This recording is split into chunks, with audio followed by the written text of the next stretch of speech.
നമസ്കാരം, സംസാരം ടി വിയുടെ പുതിയൊരു എപ്പിസോഡിലേക്ക് എല്ലാ പ്രേക്ഷകർക്കും സ്വാഗതം. ഞാനിപ്പോഴുള്ളത് വയനാട്ടിലാണുള്ളത്. വയനാട്ടിൽ ലക്കിടി, നമുക്കറിയാം സഞ്ചാരികൾക്ക് ഏറെ പ്രിയമുള്ളൊരു നാടാണ് വൈത്തിരി. ലക്കിടി ചുരം കയറി വന്നു കഴിഞ്ഞാൽ ഉടനെ അവിടെ CGH ഗ്രൂപ്പിൻ്റെ ഒരു ജംഗിൾ ലോഡ്ജ് ഉണ്ട്. അതായത് നമുക്കറിയാം വയനാട് വൈൽഡ്. കഴിഞ്ഞ പ്രാവശ്യം നമ്മളുടെ ഒരു എപ്പിസോഡിൽ നമ്മളൊരു ഐറ്റം തയ്യാറാക്കിയിരുന്നു, അതായത് പിയാപ്പിള ചിക്കൻ. കോവിഡ് ആയതുകൊണ്ട് കൃത്യമായ കോവിഡ് പ്രോട്ടോക്കോൾ ഇവിടെ പാലിക്കണം എന്നാണ് അവർ നമുക്ക് വരുമ്പോൾ തന്നെ നിർദ്ദേശം നൽകിയിട്ടുള്ളത്. അതുകൊണ്ട് മാസ്കൊക്കെ വെച്ച് നമുക്കൊന്ന് പോയി നോക്കാം. വേലാചേട്ടൻ നമ്മുടെ കൂടെ ഉണ്ട്.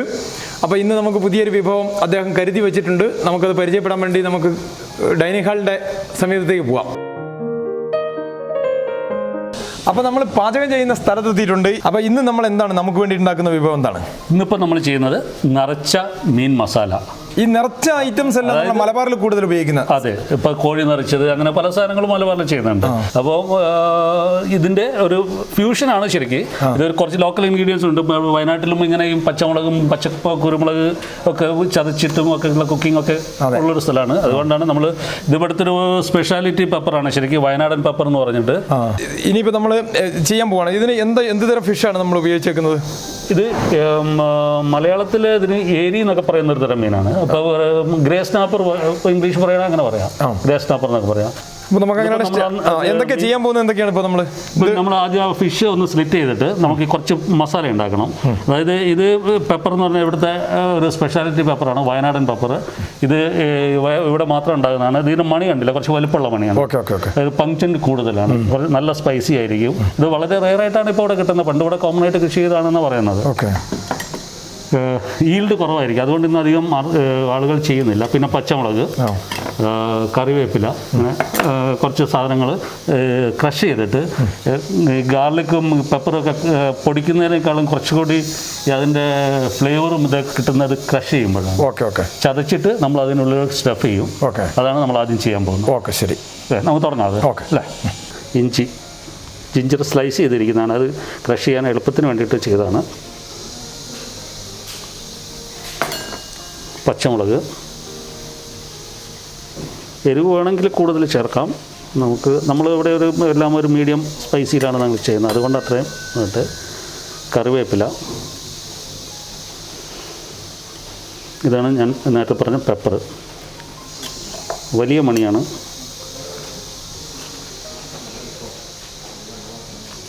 പച്ചക്കുരുമുളകാണ്. പിന്നെ കുറച്ച് ഗാർലിക്, വെളുത്തുള്ളി.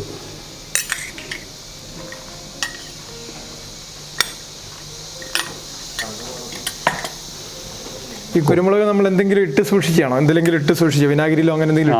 അത് അങ്ങനെ ചെയ്ത് വെച്ചാണ്, വിനാഗിരിയിലിട്ട്. ഇപ്പോൾ സീസൺ കഴിഞ്ഞു, പച്ചക്കുരുമുളകിൻ്റെ സീസൺ കഴിഞ്ഞു. ഉപ്പ്, ആ സ്റ്റഫിങ്ങിന് ആവശ്യമുള്ള അത്രയും സോൾട്ട് തന്നെ മതി, കൂടുതൽ സോൾട്ട് വേണ്ട. പിന്നെ പേൾ ഓണിയൻ എന്ന് പറയുന്നത് ചെറിയുള്ളി, ചെറിയുള്ളിയാണ് അതിൻ്റെ ആ ഫ്ലേവർ കൂടുതലായിട്ട് കൊടുക്കുന്നത്. അത്യാവശ്യം നന്നായിട്ട് ചതയണം. ചതഞ്ഞാൽ മാത്രം മതി, അല്ലാതെ പേസ്റ്റ് പോലെ ഒന്നും ആവരുത്. പേസ്റ്റ് പോലെ അത്ര ഫ്ലേവർ ഉണ്ടാവില്ല. അപ്പോൾ ചതഞ്ഞ് വരുമ്പോൾ നല്ലൊരു മണം വരുന്നില്ല, നല്ല സ്മെല്ലുണ്ട്. അതെ, പെപ്പറിൻ്റെ, ഗാർലിക്കും ചെറിയുള്ളി അതൊക്കെ ഇതായി വരുമ്പോൾ ശേഷം നല്ലപോലെ ക്രഷ് ചെയ്തെടുക്കുക. അത്രയേ ഉള്ളൂ ഉദ്ദേശിക്കുന്നത്. ആയിട്ടുണ്ട്, അത്രയും മതി. നമുക്ക് ഞാൻ ഫിഷ് ഒന്ന് സ്ലിറ്റ് ചെയ്തെടുക്കാം. അപ്പോൾ മീനൊന്ന് ഛേദിക്കാൻ പോവാണ് നമ്മൾ, മുറിച്ചിട്ട് അല്ലേ? അതെ, സ്ലിറ്റ് ചെയ്യണം. ഫുള്ളായിട്ട് കട്ട് ചെയ്യേണ്ട, ഒരു പോക്കറ്റ് പോലെ. ഇത് കണ്ടോ, അതിനുള്ളിലേക്ക് നിറയ്ക്കാൻ പാകത്തിന്. അതെ, നമ്മളിത് സ്ലിറ്റ് ചെയ്തിട്ട് പോക്കറ്റ് പോലെ ഉണ്ടാക്കിയിട്ടുണ്ട്. നമ്മളിതിനകത്തോട്ട് ഈ മസാല ഉണ്ടാക്കി വെച്ച മസാല ഫില്ല് ചെയ്യാൻ പോവുകയാണ്.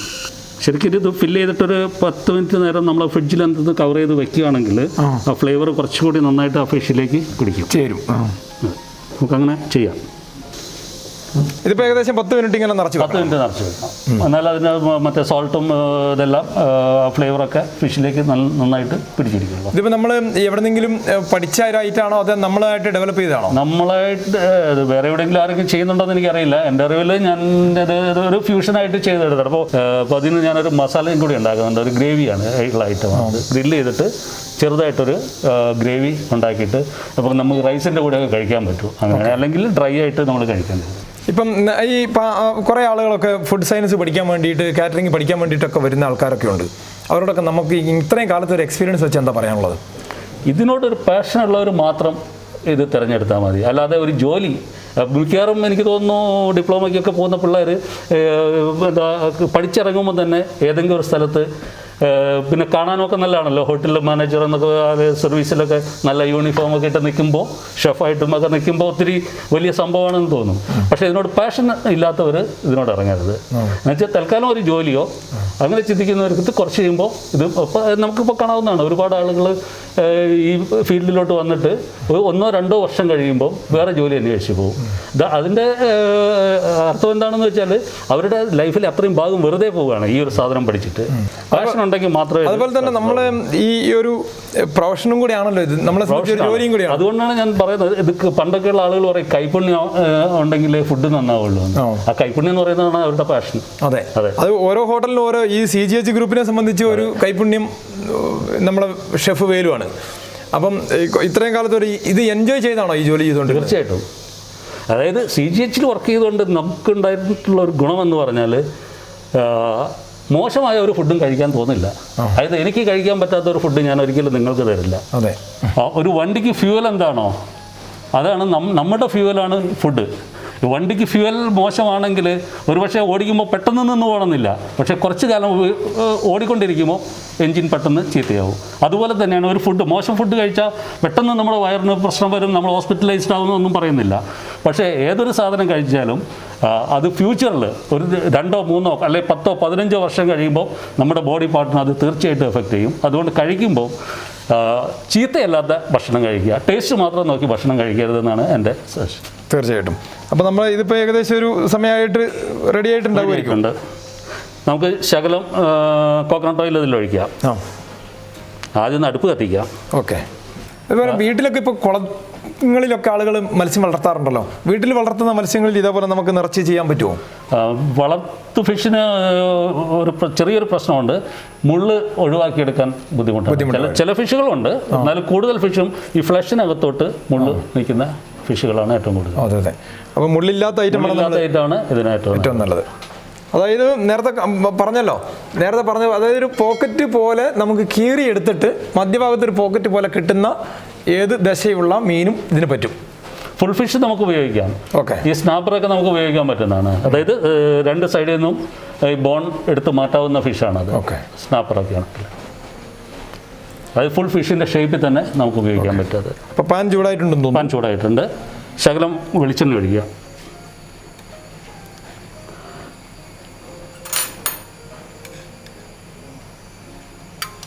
ഈ വെളിച്ചെണ്ണ ഇവിടുത്തെ ടെമ്പറേച്ചറിൽ കുറച്ച് കട്ടിയായിരിക്കും. അതാണ് ഇങ്ങനെ ഇരിക്കുന്നത്.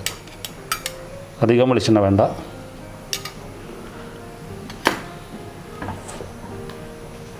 അപ്പോൾ നമ്മുടെ നാട്ടിലൊക്കെ ആണെങ്കിൽ വെളിച്ചെണ്ണ മെൽറ്റായിട്ടിരിക്കും.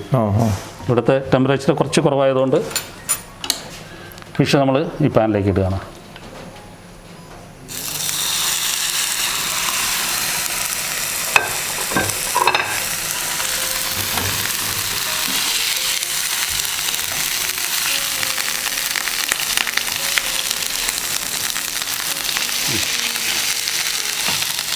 ഒന്ന് സീൽ ചെയ്യണം ആദ്യം.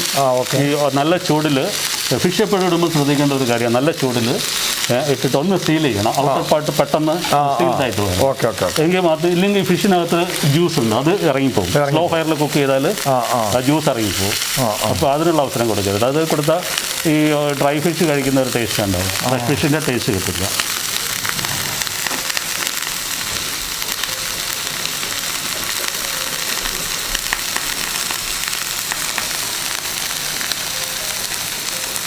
ഇതിങ്ങനെ ഫ്രൈ ആവേണ്ട ടൈം വരെ വെയിറ്റ് ചെയ്യണോ, അതെയോ സാധാരണ ഒന്ന് ചെറുതായിട്ട് വെന്താൽ മതി. ഫുൾ കുക്ക് ആവണ്ട. പിന്നെ ആ ഗ്രേവിക്കകത്ത് ഇടുമ്പോൾ ഒന്ന് ആ ചൂട് ഈ ചൂട് അങ്ങനെ തന്നെ നിൽക്കും. അപ്പോൾ ഗ്രേവിയിലിരുന്ന് ബാക്കി കുക്കായിക്കോളും. ഫിഷ് എപ്പോഴും ഓവർ കുക്ക് ആവാതിരിക്കുന്നതാണ് നല്ലത്. ഫിഷ് എന്നല്ല, ഏത് മീറ്റ് ആണെങ്കിലും ഈവൻ വെജിറ്റബിൾ ആണെങ്കിലും ഓവർ കുക്ക് ആകുന്നത് നല്ലതല്ല.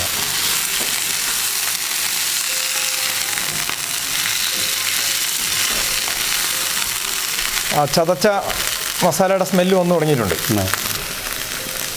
ഒരു 2 മിനിറ്റ് വരെ നമുക്കിതൊന്ന് മൂടി വയ്ക്കാം.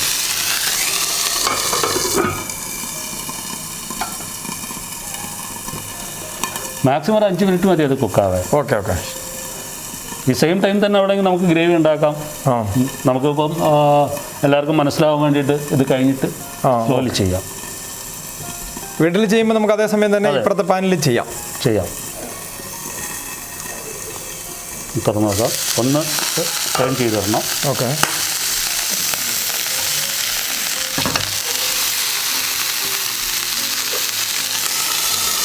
അടച്ചു വയ്ക്കാം. ഇനി നമ്മൾ അടുപ്പ് ഓഫ് ചെയ്യാൻ പോകും. അത്രയും സമയം കുക്കായാൽ മതി. ഇത് ഓക്കെ, ആയിക്കോളും.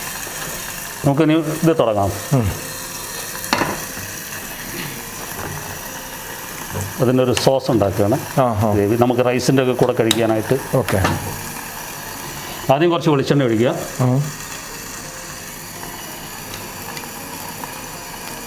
രണ്ട് ടീസ്പൂണേ ഒഴിക്കുന്നുള്ളൂ.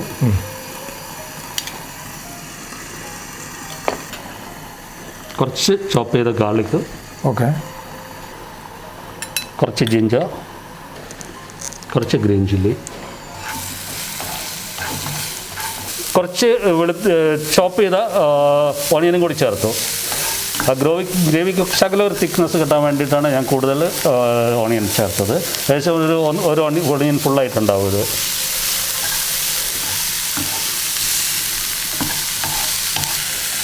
സാധാരണ പോലെ വഴറ്റിയാണ് നമ്മൾ. അതെ, നമ്മൾ നേരത്തെ പറഞ്ഞ മാതിരി ശകലം ഉപ്പ് കൊടുക്കാം.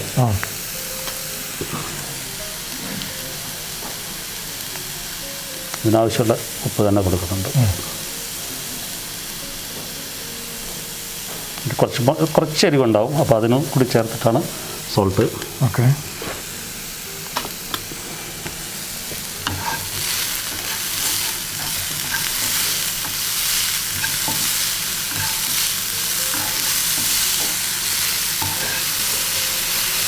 ഉള്ളി ഏകദേശം കളർ മാറി വരുന്നുണ്ട്. അപ്പോൾ നമുക്ക് അടുത്ത ഇൻഗ്രീഡിയൻസ് ചേർക്കാം. കുറച്ച് ടേമറിക് പൗഡർ, മഞ്ഞൾപ്പൊടി, ചില്ലി പൗഡർ. സാധാരണ മുളക് മില്ലിൽ നിന്ന് പൊടിച്ചെടുത്താണ്. കാരണം ഇവിടെ പാക്കറ്റ് ഐറ്റംസ് ഒന്നും ഞങ്ങൾ അത് യൂസ് ചെയ്യും, വാങ്ങാറില്ല. ഇല്ല, എല്ലാം പ്രാദേശികമായിട്ടുള്ള കർഷകരും അവരൊക്കെ ഉൽപ്പാദിപ്പിക്കുന്ന സാധനങ്ങൾ. കാൻഡ് ഐറ്റം ഇല്ല. കുറച്ചുകൂടി ഇടാം, മുളക് പൊടി കുറച്ചരി വരുന്നോട്ട്. നമ്മൾ അടുത്ത കുറച്ച് ചോപ്ഡ് ടൊമാറ്റോ. അതായത് നമ്മൾ ടാമറിൻ്റോ അല്ലെങ്കിൽ കുടംപുളി ഇങ്ങനെയുള്ള സാധനമൊന്നും ഇത് ഈ ഗ്രേവിക്കകത്തേക്ക് ഒഴിക്കുന്നില്ല. തക്കാളിയുടെ പുളി മാത്രമേ ഉള്ളൂ ഇതിന്.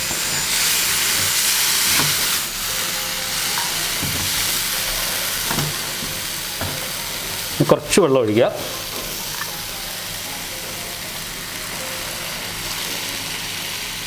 നമ്മളിതൊരു 2 മിനിറ്റ് വരത്തേക്ക് ഒന്ന് മൂടി വയ്ക്കാം. എന്നാൽ ടൊമാറ്റോ പെട്ടെന്ന് മെൽറ്റായിട്ട് പേസ്റ്റ് പോലെയാവും, ഗ്രേവി തിക്നെസ് കിട്ടും.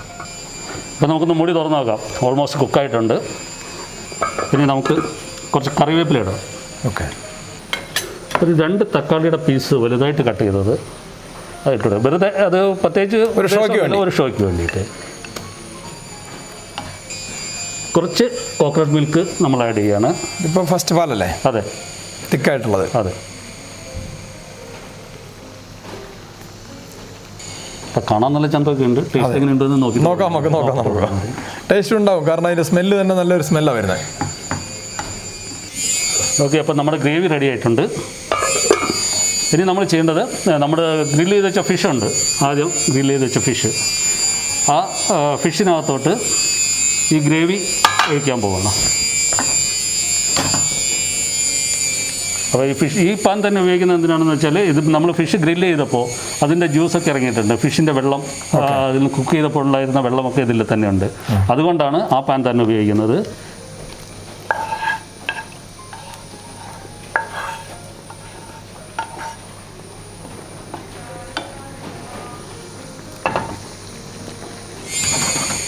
അപ്പം നമ്മുടെ ഫിഷ് റെഡി ആയിക്കൊണ്ടിരിക്കുകയാണ്. ഒരു 2 മിനിറ്റ് കൂടി ഒന്ന് മൂടി വയ്ക്കാം. ഓക്കെ. അപ്പോൾ നമ്മുടെ ഫിഷും റെഡിയായി. ഇനി നമുക്ക് അടുപ്പ് ഓഫ് ചെയ്യാം. ഓക്കെ. വളരെ പെട്ടെന്ന് കുക്ക് ചെയ്യാൻ പറ്റുന്നൊരു ഐറ്റമാണ് അല്ലേ? അതെ. നമുക്ക് ഇനി ഇതൊരു പ്ലേറ്റിലേക്ക് മാറ്റാം. ഓക്കെ, തീർച്ചയായിട്ടും. ഓക്കെ, അപ്പോൾ വ്യത്യസ്തമായൊരു ഇനമാണ് നമ്മൾ പ്രിപ്പയർ ചെയ്തത്. അത് വിളമ്പുന്നതും ഒരു വ്യത്യസ്തതയുണ്ടല്ലോ, കുരുമുളകിൻ്റെ ഇലയിൽ അല്ലേ? ഇവിടുത്തെ ഭാഷയിൽ പറഞ്ഞാൽ കൊടിയുടെ ഇല. കൊടിയുടെ ഇല, അതെ. ഓക്കെ, എന്നാൽ നമുക്ക് സെർവ് ചെയ്യാം. ഓക്കെ. ഇപ്പോൾ മറ്റുള്ള സ്ഥലത്തൊക്കെ കണ്ടു കാണാം വാഴയിലേക്കകത്ത് സെർവ് ചെയ്യുന്നത്. ആ വാഴയിലയുടെ ഈ ചൂടോടുള്ള സാധനം വാഴയിലേക്കകത്ത് ഒഴിക്കുമ്പോൾ അതിൻ്റെ ഒരു ഫ്ലേവർ കിട്ടും. അതേപോലെ തന്നെ വയനാട്ടിലെ മെയിൻ ഒരു സാധനമാണ് കുരുമുളക്, പെപ്പർ. പെപ്പർ അതുകൊണ്ടാണ് നമ്മൾ പെപ്പർ ലീഫ് യൂസ് ചെയ്തിരിക്കുന്നത്. അത് ഈ ചൂടുള്ള സാധനം അതിലൊഴിക്കുമ്പോൾ അതിൻ്റെ ഒരു ഫ്ലേവർ കൂടി ഈ നമ്മുടെ ഡിഷിന് കിട്ടും. നമ്മളിതിൽ ഗ്രീൻ റോ പെപ്പർ ഉപയോഗിച്ചതാണ്. അതുകൊണ്ട് അതിൻ്റെ ലീഫിൻ്റെ ഫ്ലേവറും കൂടി കിട്ടാൻ വേണ്ടിയാണ് നമ്മൾ ഇത് ചെയ്തിരിക്കുന്നത്.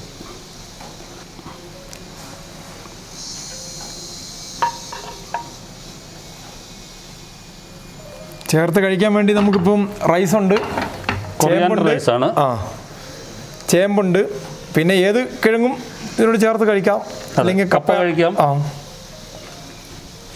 ഇതാണ് നമ്മുടെ ഡിഷ്. ഓക്കെ, വളരെ കാഴ്ചയ്ക്ക് തന്നെ മനോഹരമായിട്ടുണ്ട്. അപ്പോൾ നമുക്ക് കട്ട് ചെയ്യാം. ഓക്കെ.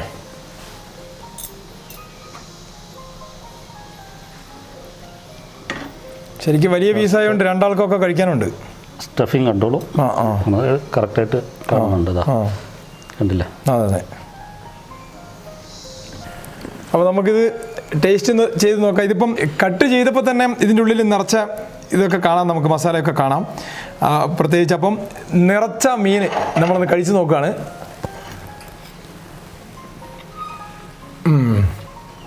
സൂപ്പറായിട്ടുണ്ട്. Thank you. സാധാരണ മീൻകറിയിൽ നിന്ന് വ്യത്യസ്തമായിട്ട് ഇതിനുള്ള ചതച്ച മുളകൊക്കെ കൂടി ചെറിയുള്ളിയുടെ ഫ്ലേവർ അല്ലേ? ചെറിയുള്ളിയുടെ ഫ്ലേവർ ഉണ്ട്, കുരുമുളകിൻ്റെ ഫ്ലേവർ ഉണ്ട്, ഗ്രീൻ ചില്ലീൻ്റെ ഉണ്ട്, എല്ലാം ഒന്നിച്ച് കിട്ടുന്നതുകൊണ്ട് ശരിക്കും ഈ ഇലേൻ്റെ അടക്കം ഫ്ലേവറിങ് വരുന്നുണ്ട്. ഇത് ചേമ്പാണ്. അതും കൂടെ ഒരു ഗ്രേവിയിലൊന്ന് ടച്ച് ചെയ്തിട്ട് ഇതൊക്കെ വളരെ വെറൈറ്റി ആയിട്ട് നമ്മുടെ പ്രേക്ഷകർക്ക് കൊതിയാവുന്നുണ്ടാവും, നാവിൽ രുചി വരുന്നുണ്ടാവും. അപ്പം നിങ്ങൾ വയനാട് വൈൽഡിലൊക്കെ വരിക, ഇതേപോലുള്ള ടേസ്റ്റൊക്കെ ആസ്വദിക്കുക. അതാണ് നമുക്കിപ്പോൾ പറയാൻ പറ്റുന്നത്. പിന്നെ നമ്മുടെ ഷെഫിൻ്റെ ധാരാളം വിഭവങ്ങളുണ്ട്. 4 പതിറ്റാണ്ട് കാലം കൊണ്ട് ആയിരക്കണക്കിന് ഭക്ഷ്യവിഭവങ്ങളാണ് ഉള്ളത്. അപ്പോൾ അതൊക്കെ ഒന്ന് അനുഭവിക്കാൻ എല്ലാവർക്കും ഒരു അവസരം കിട്ടട്ടെ എന്ന് ആശംസിക്കുകയാണ്. അപ്പം ഇദ്ദേഹം ഇപ്പോൾ പരിചയപ്പെടുത്തുന്ന ഐറ്റംസൊക്കെ നമുക്കൊന്ന് വീട്ടിൽ ട്രൈ ചെയ്യാം എല്ലാവർക്കും. അപ്പം ഇനിയും ഭാവിയിൽ പുതിയ പരീക്ഷണങ്ങൾ നടത്താൻ കഴിയട്ടെ എന്ന് ആശംസിക്കുകയാണ്. എന്തായാലും സംസാരം ടി.വിക്ക് വേണ്ടിയിട്ട് ഷെഫ് വേലുവിൻ്റെ ഐറ്റംസ് ഇനിയും നമ്മൾ പരിചയപ്പെടുത്തും. സംസാരം ടി.വിക്ക് വേണ്ടി ഇങ്ങനെ ഒരു വിഭവം സ്പെഷ്യലായിട്ട് തയ്യാറാക്കി തന്നതിന് പ്രത്യേക ഒരു നന്ദി കൂടി പറയുകയാണ് പ്രേക്ഷകർക്ക് വേണ്ടിയിട്ട്. എല്ലാവർക്കും നന്ദി, നമസ്കാരം. അടുത്തൊരു വിഭവവുമായിട്ട് നമുക്ക് വീണ്ടും കാണാം. Thank you.